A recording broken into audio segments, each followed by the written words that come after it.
Que pensez-vous du sud de France? La campagne, le maire, les casinos, ou peut-être le vin? Mais caché entre les collines de Provence se veut un héritage macabre et sombre, des chevaliers et missionnaires, de la religion, la guerre et l'identité.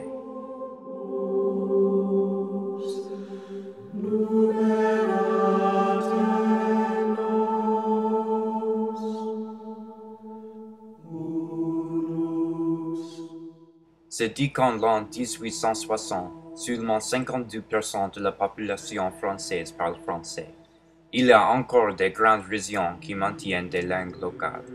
La région qui contient le groupe le plus grand qui parle une autre langue se trouve en Languedoc, près de Provence.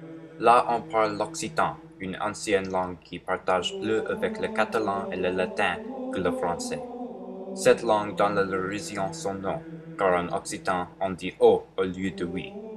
Alors, cette langue d'oc, dans la même année, était parlée par plus que 39% de la population.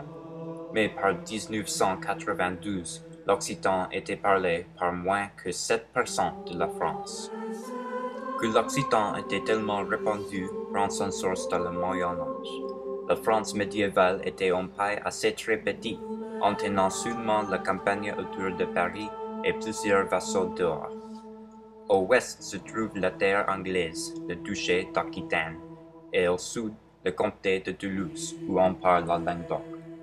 Mais pas seulement unique avec un roi et langue différents, le Languedoc n'était aussi ni catholique, ni protestant, ni musulman. La région de Toulouse et Languedoc était autrefois une terre complètement différente de la France, mais la croisade, la conquête et la conversion l'ont changé en simplement une autre province de France, qui parle français, soumet au roi de France et prie au Dieu catholique.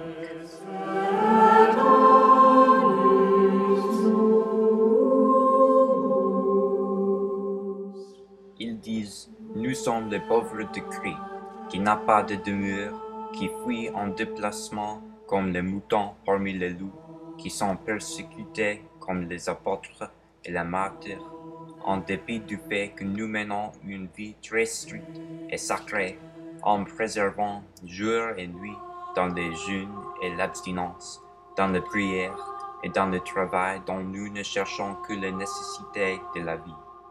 Nous les obéissons parce que nous ne sommes pas de ce monde. Mais vous, amants du monde, avez la paix avec lui parce que vous êtes du monde. Les apôtres faux qui polluaient le monde de Christ, qui cherchent leur propre intérêt, ont détourné votre Père et vous du droit chemin. Nous et nos pères, d'origine apostolique, avons continué dans la grâce divine et nous resterons ainsi jusqu'à la fin des temps. Pour distinguer entre nous et vous, Christ a dit, vous les reconnaîtrez à leurs fruits. Nos fruits se composent de marcher sur les traces de Christ.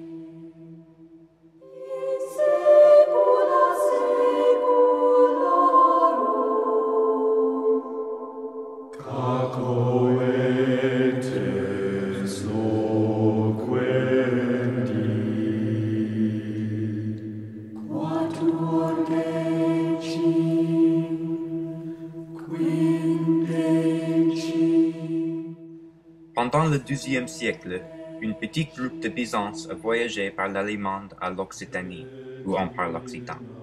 Il avait été inspiré par l'œuvre de Bogomil, une secte gnostique qui croit en l'adoption de Christ par Dieu au lieu d'être né sacré, et ne soumet pas au pape catholique.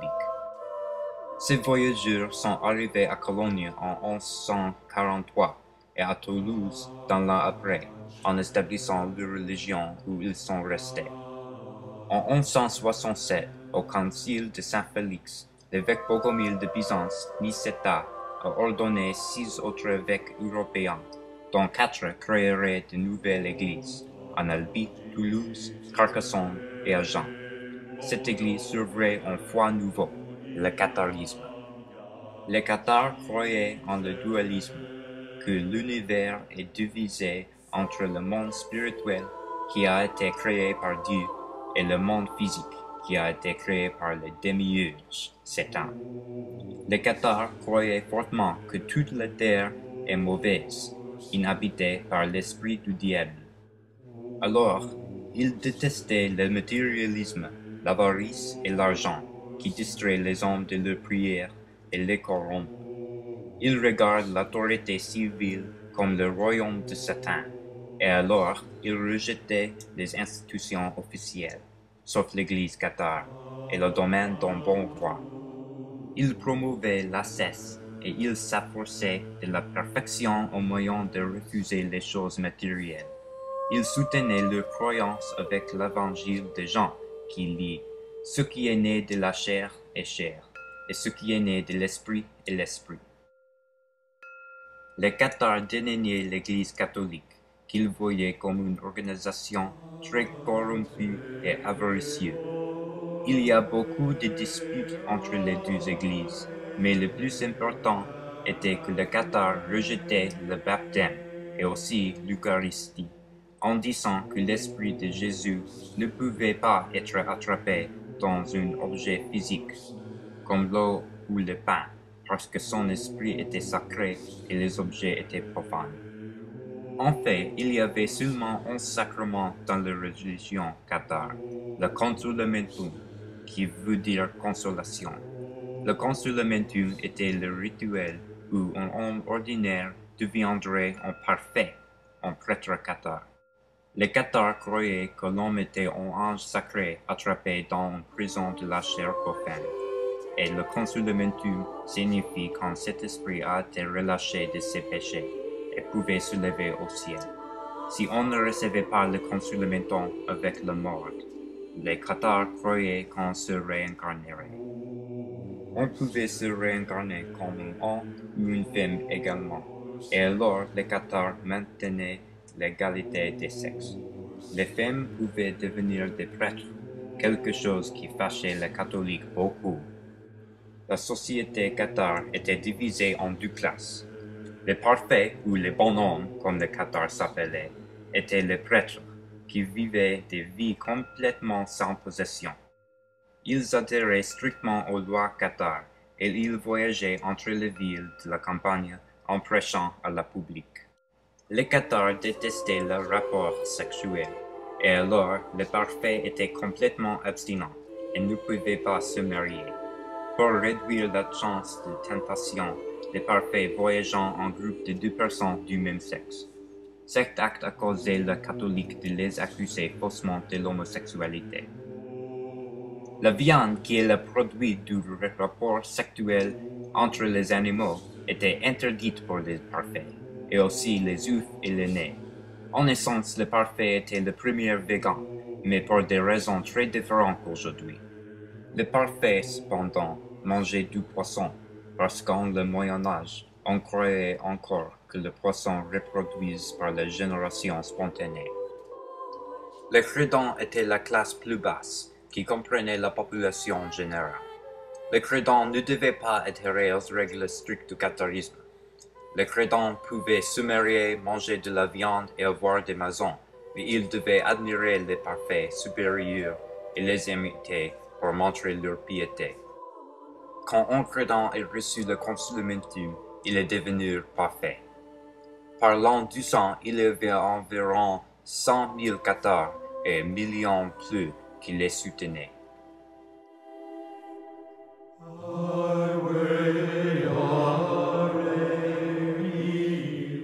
Nous anathématisons les hérétiques nommés Cathars, qui enseignent publiquement leur erreur, et ceux qui leur donnent protection ou retraite.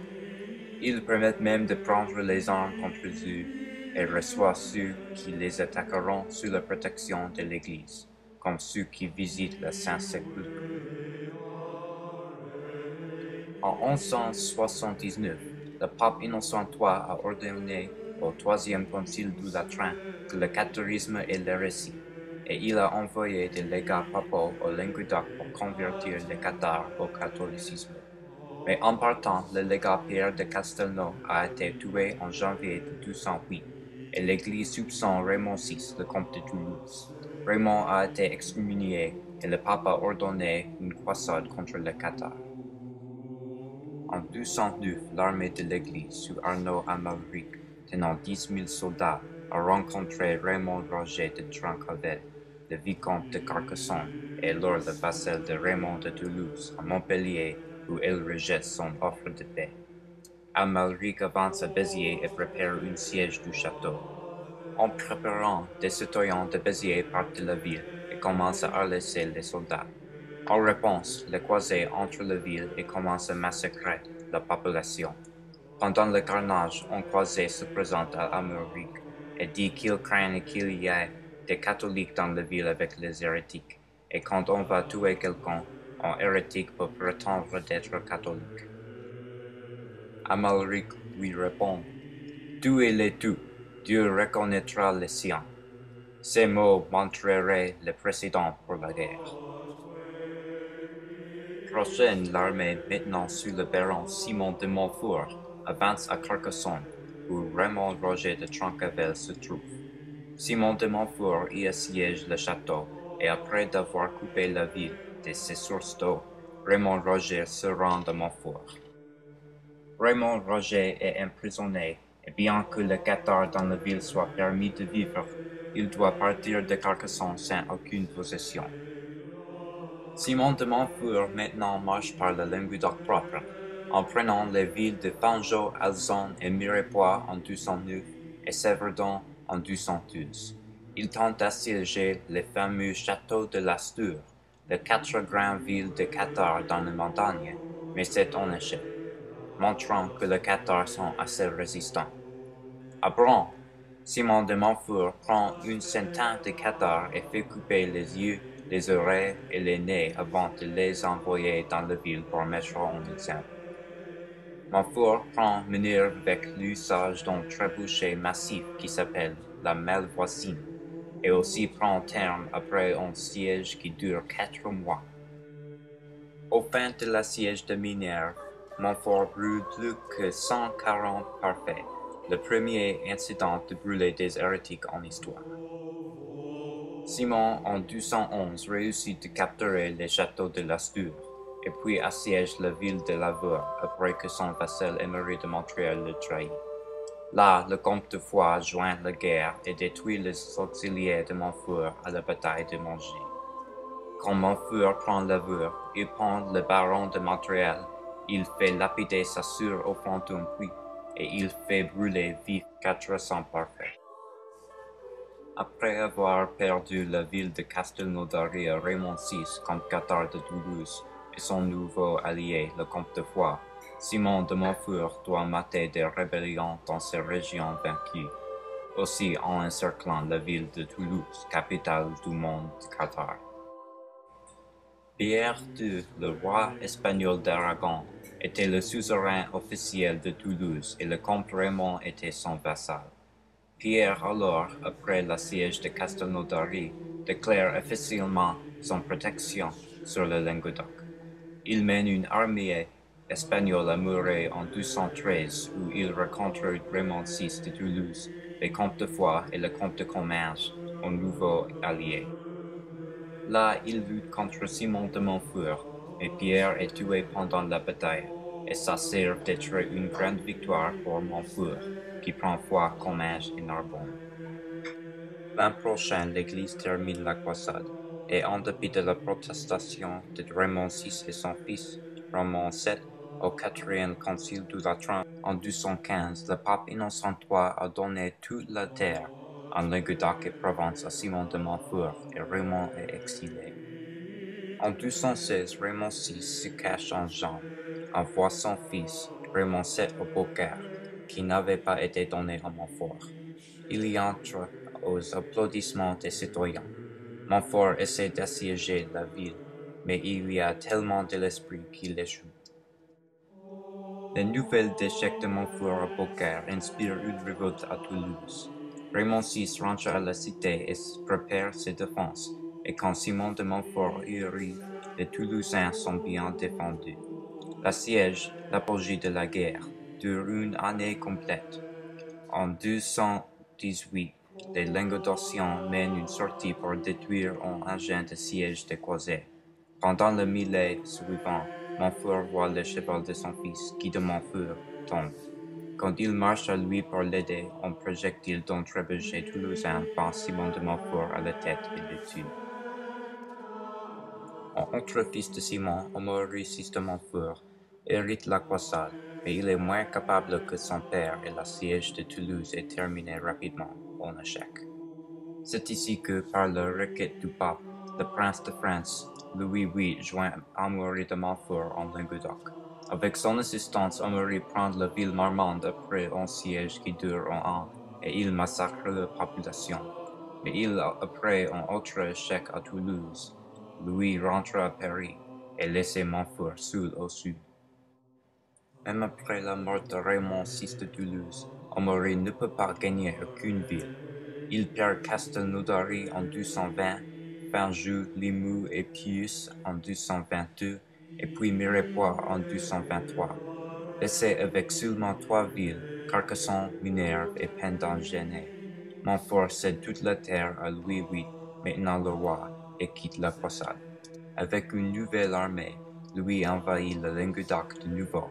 En sein de même voir l'armée, village après village se rend au roi français. Louis prend beaucoup de cités, y compris la ville d'Avignon, une région sous la juridiction du Saint-Empereur romain germanique. En 1226, Raymond VII de Toulouse est laissé avec aucun allié. Le pape Honorius III est mort en 1227, succédé par Grégoire IX. Grégoire est déjà occupé avec un conflit contre l'empereur Frédéric II et décide de terminer la croisade des Albigeois. Finalement, après 20 années de cruauté et massacres, le traité de Paris en 1229 termine la guerre, en donnant le comté de Toulouse à Raymond. En lieu de la lutte, cependant, le pape installe la première inquisition du monde en sud de France en 1233.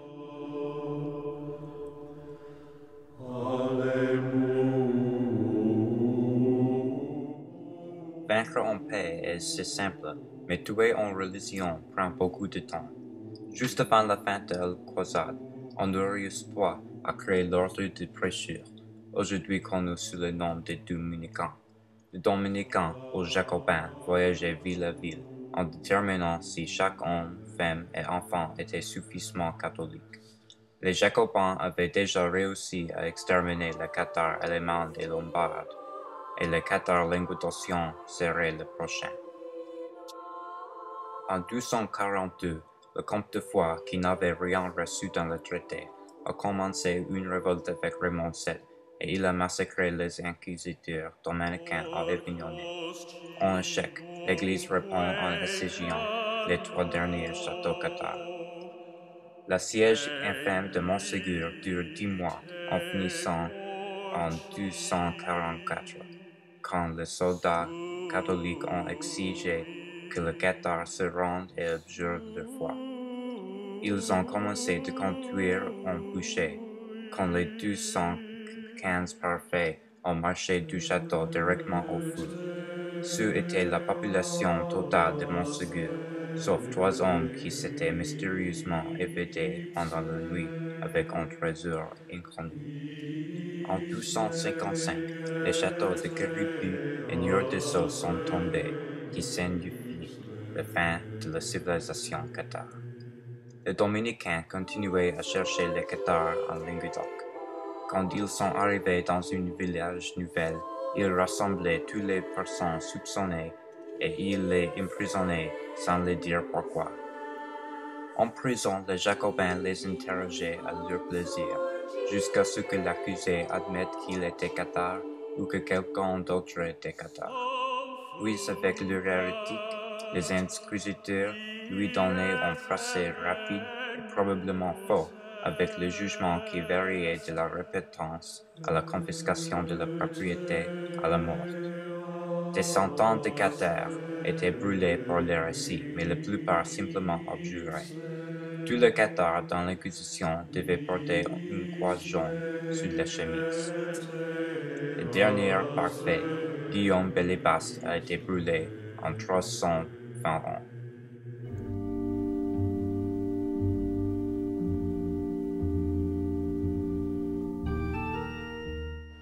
Le comté de Toulouse est devenu en province de France en 1271, quand le dernier comte est mort.